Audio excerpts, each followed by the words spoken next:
Blake Lively and all of her greatness.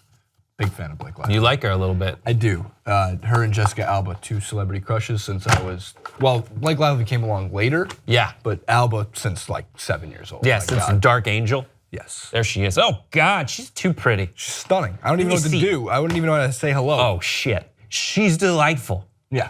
And there are some couples out there in the public that make me angry because they're terrible.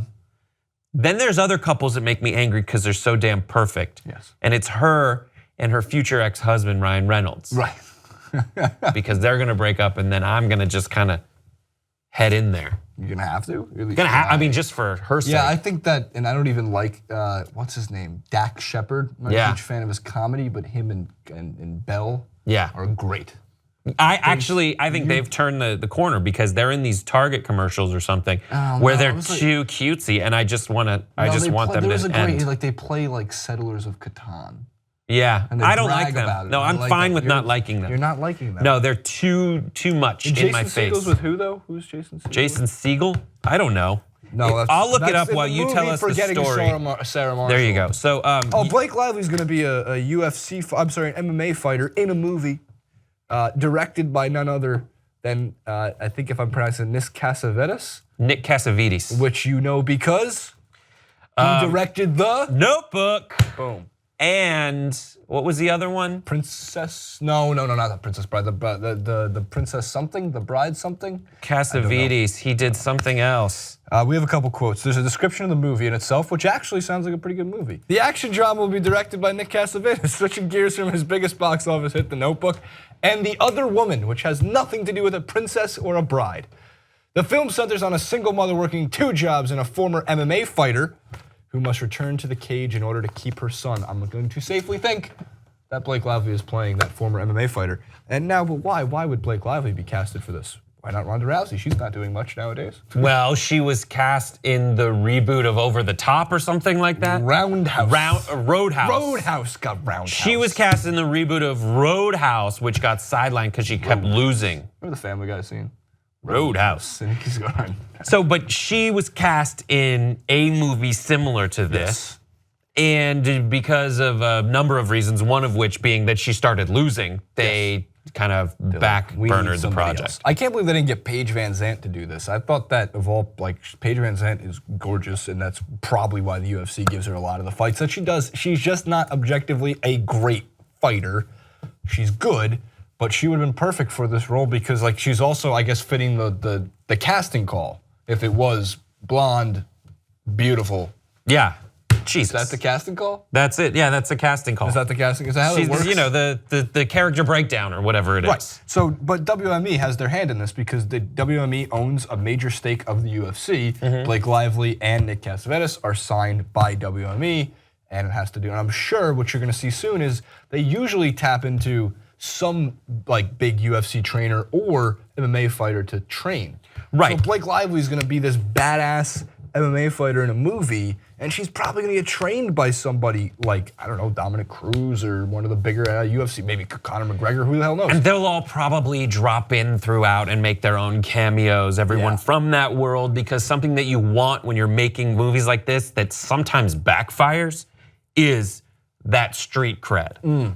They had, I mean. So during the movie or just like actually during the shoot? Throughout the movie. They'll be, throughout the movie. Throughout the movie, it'll be like those. Anderson Silva walks. Yeah, they'll walk through, they'll have an interaction at like the bar that they all go to. The grocery store. You know, and it'll work like that. It'll be like LeBron's cameo in the Trainwreck. I like that. It'll be like that. But see. But this will be more dramatic, but it'll be like as themselves in this movie. It'll be more dramatic. LeBron in Trainwreck I thought was great though. He was fine. I thought that. I don't know. I never get past like, it is LeBron James trying to become accessible as a human being when every move he makes proves that he is almost a person. So I think that LeBron James is a terrible actor, and Judd Apatow somehow made it usable, and that's his greatest ever achievement. I mean, that's I a love good. Judd. I think he's like amazing. the thing that Peyton Manning can do, which is act skit. and be funny Yes. and be completely 100% self-aware in their own shortcomings and take advantage of that. Like without trying. Peyton Manning looks like a thumb. He knows he looks like a thumb. He is able to embrace that fact and play it up in a way that doesn't seem like he's just really trying to get you to like him. He's hosting the ESPYs, and I think that he's going to come prepared with some roast material. I can imagine him standing up there and just roasting. Peyton's hosting the ESPYs? Yeah, he's going to host the ESPYs, and it's actually because he's going to get. I mean, look, you're got nothing else to do. You're familiar with comedy writing, and I think that I could be wrong here, but when it comes to even the comedians who host award shows, like there's still writers involved in this. Yes. And I can imagine Peyton Manning getting some decent writers to help him out, and also be able to sell the joke, and or if it's like if you're going to roast somebody for something, like coming from Peyton Manning, it's a little bit funnier. It's like being a joke writer for the White House Correspondents' Dinner, and it's either writing for Obama or Hillary. Like you're happy that you're writing for Obama because he can tell a damn joke. Right.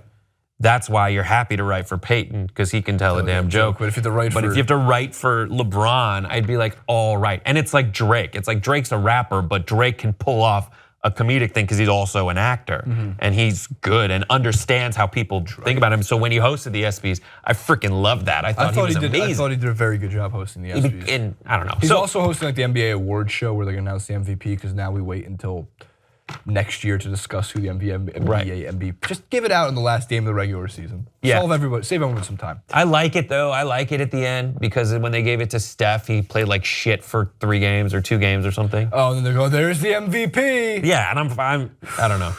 Yeah, fans are fun. All right, so Blake Lively is going to be in Bruised. That's at least what it's titled right now. It could be going to filming and then be coming out a totally different name. Yeah, for all we know.